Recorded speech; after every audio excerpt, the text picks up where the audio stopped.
तो आज मैं शक्ति के 48 नियम 48 लॉ ऑफ पावर पढ़ने वाला हूँ। एंड देखेंगे कि इस बुक में ऐसा क्या है कि यह बुक इतना ट्रेंडिंग में है, इतना ट्रेंड में है। तो लेट्स स्टार्ट। रूल नंबर 1 से स्टार्ट करते हैं। सो रूल नंबर 1 है कि कभी भी बॉस से श्रेष्ठ ना दिखे। स्टार्ट करते हैं। विचार। अपने से वरिष्ठ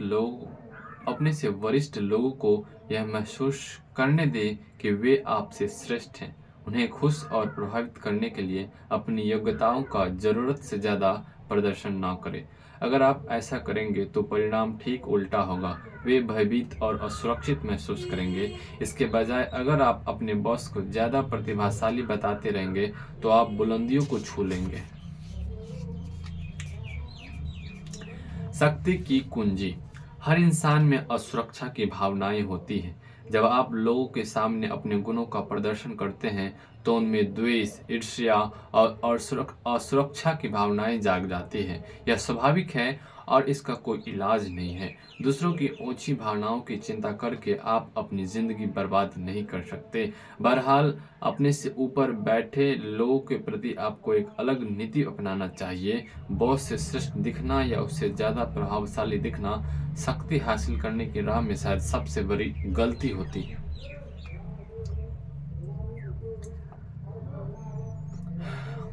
यह सोचने की मूर्खता न करें कि दुनिया लुई 14वें और मेडिसी के युग के बाद बहुत बदल चुकी है।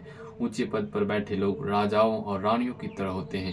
वे अपने पद पर सुरक्षित महसूस करना चाहते हैं। बुद्धि, वाक चातुर्य और आकर्षण के मामले में वे अपने आसपास के लोगों से श्रेष्ठ दिखना चाहते हैं। आप भूल से भी इस आम धारणा पर न चलें कि प्रतिभा और गुणों का प्रदर्शन करके आप बॉस की सद्भावना हासिल कर लेंगे। हो सकता है बॉस ऊपर से तो आपकी प्रशंसा करने का नाटक करे, लेकिन मौका मिलते ही वह आपकी जगह पर किसी कम बुद्धिमान, कम आकर्षक और कम खतरनाक लगने वाले व्यक्ति को नियुक्त कर देगा। आपको यह जान लेना चाहिए कि इस नियम के दो पहलू हैं। पहली बात, हो सकता है कि आप कोशिश किए बिना ही अपने बॉस से श्रेष्ठ या ज्यादा दैदीप्यमान दिखते हों।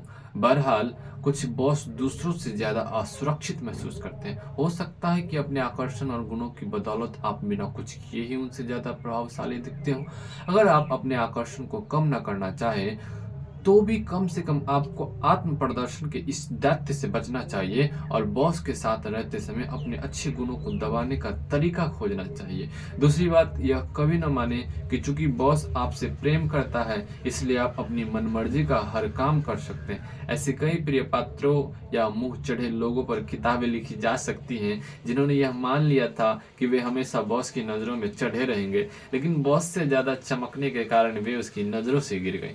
अपने बॉस से श्रेष्ठ दिखने के खतरे को जानने के बाद आप इस नियम से लाभ उठा सकते हैं। सबसे पहले तो आपको अपने मालिक की चापलूसी करना चाहिए और उसे चने के झाड़ पर चढ़ाना चाहिए। प्रत्यक्ष या सीधी चापलूसी असरदार होती है, लेकिन इसकी कुछ सीमाएं भी हैं। प्रत्यक्ष चापलूसी बहुत स्पष्ट होती है और एक साफ दिख जाती है।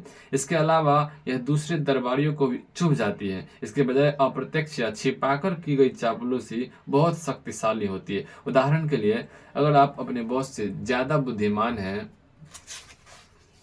तो इसके विपरीत प्रदर्शन करें। उसे अपने से ज्यादा बुद्धिमान नजर आने दे। मूर्खता का अभिनय करें।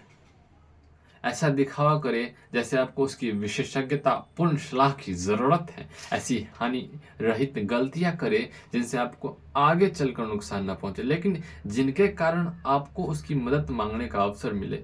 हर बॉस को अपने ज्ञान का प्रदर्शन करना अच्छा लगता है। अगर आप अपने बॉस के अनुभव के खजाने से सलाह नहीं मांगेंगे तो वह आपके प्रति आक्रोश और दुर्भावना रख सकता है। अगर आपके विचार अपने बॉस के विचारों से ज्यादा रचनात्मक है तो सबके सामने उनका श्रेय उसे ही दे। सबको यह स्पष्ट बता दे कि आपकी सलाह दरअसल बॉस की सलाह की प्रतिध्वनि मात्र है। अगर आप अपने बॉस से ज्यादा सामाजिक और उदार हैं तो आपको सावधान रहना चाहिए। इस बात का ध्यान रखें कि आपका बॉस सूर्य है और आपको उसकी चमक को रोकने वाला बादल नहीं बनना चाहिए। सबके सामने हमेशा बॉस को सूर्य साबित करते रहे जिसके चारों तरफ हर व्यक्ति ग्रहों की तरह चक्कर लगाता है। उसे शक्ति और प्रकाश का पुंज बना दे, उसे ध्यान का केंद्र बना दे। इन सभी मामलों में अपने गुणों को छिपाना कमजोरी नहीं है, क्योंकि इसके परिणाम स्वरूप आपको शक्ति हासिल होती है। जब आप बॉस को अपने से ज्यादा चमकने देते हैं तो बागडोर आपके हाथ में होती है, आप उसकी असुरक्षा के शिकार नहीं बनते हैं। यह उस दिन काम आएगा जब आप निचले पद से ऊपर उठने की कोशिश करेंगे। अगर आप बॉस को खुद से ज्यादा चमकने देंगे तो वह आपको ईश्वर का दिया वरदान मानेगा और तत्काल आपके प्रमोशन कर देगा, तरक्की कर देगा। तस्वीर, आसमान में सितारे, एक समय में सिर्फ एक ही सूर्य रह सकता है। कभी भी सूरज की रोशनी में बाधा न डाले या उसकी चमक से मुकाबला न करे। इसके बजाय आसमान में खुद को धुंधला बनाकर और सूर्य की रोशनी को अधिकतम बनाने के तरीके खोजे। विशेषज्ञ की राय, अपने मालिक से ज्यादा तेजी से चमकने से बचें। किसी भी तरह की श्रेष्ठता लोगों को नापसंद होती है और वे उसकी निंदा करते हैं, लेकिन अपने बॉस से ज्यादा श्रेष्ठ दिखने की कोशिश तो मूर्खतापूर्ण ही नहीं बल्कि घातक भी हो सकती है। आसमान के सितारे हमें यही सबक सिखाते हैं। हो सकता है वे सूर्य जितने ही चमकदार हो, लेकिन सूर्य के चमकते समय वे नजर नहीं आते हैं। तो गाइस, यही था पहला रूल। अगले वीडियो में हम दूसरा रूल देखेंगे, जो कि है मित्रों पर कभी ज्यादा भरोसा न करे, शत्रुओं से काम लेना सके। तो गाइज, आज के लिए इतना ही। मिलते हैं अगले वीडियो में। धन्यवाद। एंड गाइज, अगर आप नए हैं तो चैनल को सब्सक्राइब कर ले, ताकि मैं यह पूरा बुक शक्ति के 48 नियम अर्थात 48 लॉ ऑफ पावर आपको मैं बता दूं, जिससे आप भी एक शक्तिशाली इंसान बन सकें। तो guys, thank you and will meet again. Good bye.